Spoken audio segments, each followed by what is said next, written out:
ನನಗಿಷ್ಟ ಇಲ್ಲದೆ ಇದ್ರೂ ಎಲ್ಲವನ್ನು ಮೀರಿ ನಿಂತಿದ್ದೀನಿ. ನೀನ್ ಒಪ್ಕೊಂಡ್ರು ಒಪ್ಕೊಳ್ದೇ ಇದ್ರು ಪ್ರಯೋಜನ ಇಲ್ಲ ಕಂದ. ಎಲ್ರು ಏನನ್ಕೋತಾರ ಅದೇ ನಡೆಯೋದು.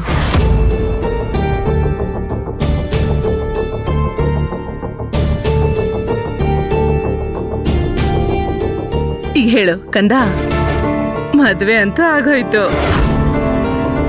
ಹೇಳೋದಕ್ಕೇನೋ ನಿನ್ ಹೆಂಡತಿಗೆ ನೀನೇ ದೇವ್ರು, ಆದ್ರೆ ನಡೆಯೋದೆಲ್ಲ ದೇವಿ ಹೇಳಿದ್ದೆ ಅಲ್ವಾ? ಅಂದ್ರೆ ನಿಮ್ ಹೆಂಡತಿ ಹೇಳಿದ್ದು. ಹೇಳಕ್ ಹೋದ್ರೆ ಆ ಚಿಕ್ಕ ಮನೆಯಿಂದ ಈ ಅರಮನೆಗ್ ಬಂದಿದ್ದಾಳೆ ನಿನ್ನಂಥ ಜೊತೆಗಾರ.